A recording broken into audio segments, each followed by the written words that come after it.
Hi, everybody, and welcome to Just 5 Minutes with John and Mark. It's good to be back again, and we're talking today about a topic which is people are well aware of, which is the arena of well-being at the bottom of the pyramid there. And it's the topic of burnout, but it's also the topic of technology within burnout, which is moving quite a ways now to help us deal with the burnout scenario. So at Goodfoot, we establish a base of well-being, then work into personal, managerial, leadership skills. We need that base. We need to deal with things like resilience and burnout. Otherwise, of course, we can't retain the workforce. People aren't productive. So there's the approach.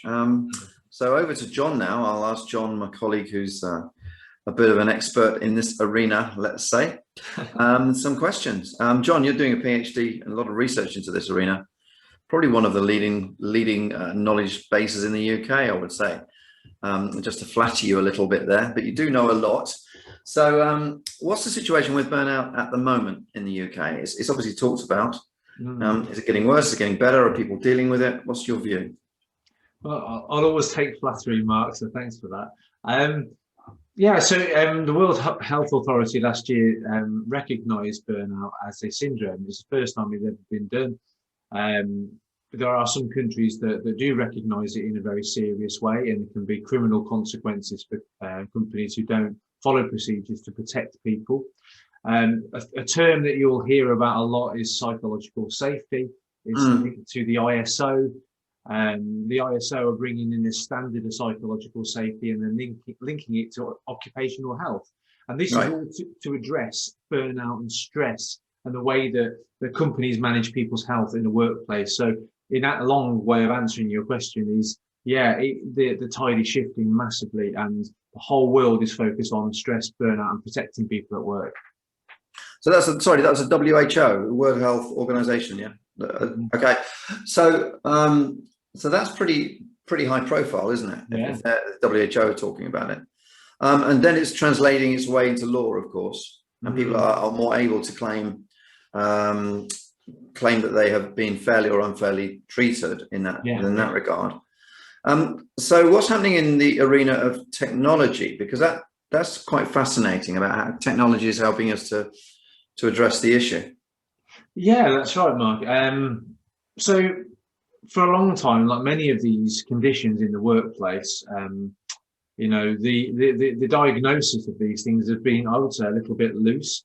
I'm not saying the burnout assessment is loose. I think that people have done exactly what they've set out to do. They've tried to measure it using the tools that's been available. But burnout is a physiological syndrome.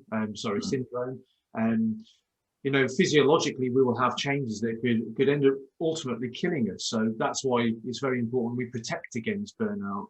And that's one thing that hasn't been measured. Because it's very confused. What do we mean by stress? People don't really understand what actually stress is, and the diagnosis and the definitions are varied. So I think people were left in a place where they weren't sure how to assess physiological burnout, which is what my PhD is in.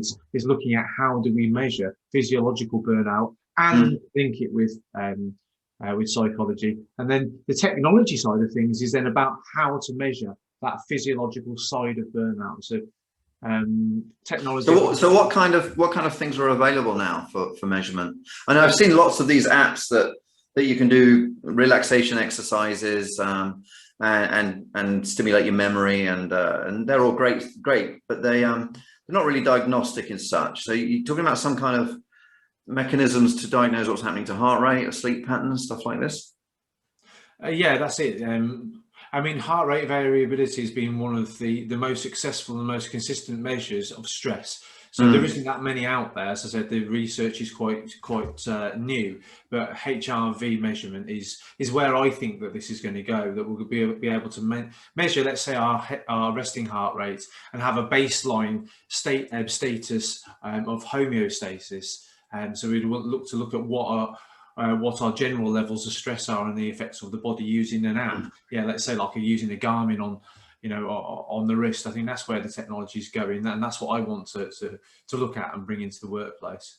There's some, a couple of partners we work with already use those tools, right? And they provide data back to the individual, which you've coached individuals, haven't you, on the basis of their biometric results and their stress. Yeah, and where the research is at the moment, the technology is also in the same place. Is that it's quite new, it's quite expensive, it's quite cumbersome.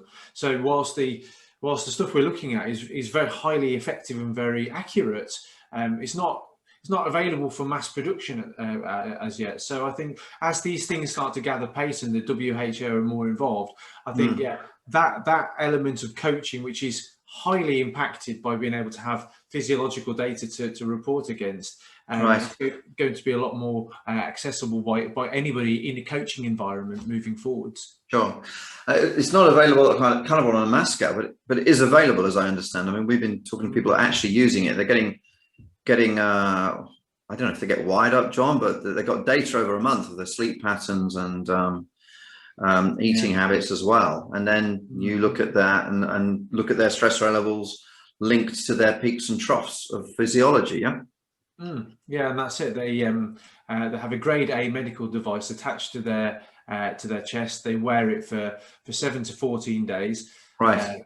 And that measures lots of different things. You're talking about sleep patterns and how they their heart rate is at work. What's their resting heart rate? What are their stress levels like? Their residual stress. Yeah, and it makes that coaching conversation not just theoretical. Oh yeah, do you feel better? Well, I think I do. Actually, you can look at physiologically. Are you feeling better? And I think the thing that comes out for me in those coaching conversations is that there's a big difference between what people think they feel and what they actually feel. So self-reported data is around about 70% inaccurate. So we think that we're feeling great, and then suddenly we drop down dead. It's like, oh, well, hold on, I thought I was feeling great. Well, the physiological stuff can really then bring those two together and say, look, we can help you get better at self-reporting, so you can self-manage better. Okay. So yeah, we can self-manage. We don't want to be dropping down dead, not often anyway. And so no, that's useful, John. So the trend that we've got to watch out for is increasing easy access technology rather than just stuff we're strapping to ourselves. But if people want to get involved now, they can contact you. There is stuff around where they can monitor their physiology and then look at the data over a period of time. But you expect that to become much more mass available as part of this trend then? Yeah, I do, and I think that the downside to the coaching around burnout and stress at the moment is it is not physiologically led; it's all psychologically led. And as I said, if people are psychologically so inaccurate with reporting how they're actually experiencing these things, well, you need to have we need a 360, don't we? If we're looking at burnout, we need a 360 view of the mind and the body and the emotions. And of course, get people involved in discussing burnout resilience, which has been our approach by working with you, people who know what they're talking about rather than generalist approaches to resilience and burnout, which is good sound advice, I guess, in some instances, but doesn't have a strong scientific base, which is important, I think, as it's to do with health. Yeah, but we talk about resilience. Is measurability again? Do we know what we're talking about? Can we define it? Can we measure it? And then can we show improvements? Yeah, I agree. Okay, that's a few minutes with John and me. Thank you very much, John, for your time. And we look forward to meeting you all next time.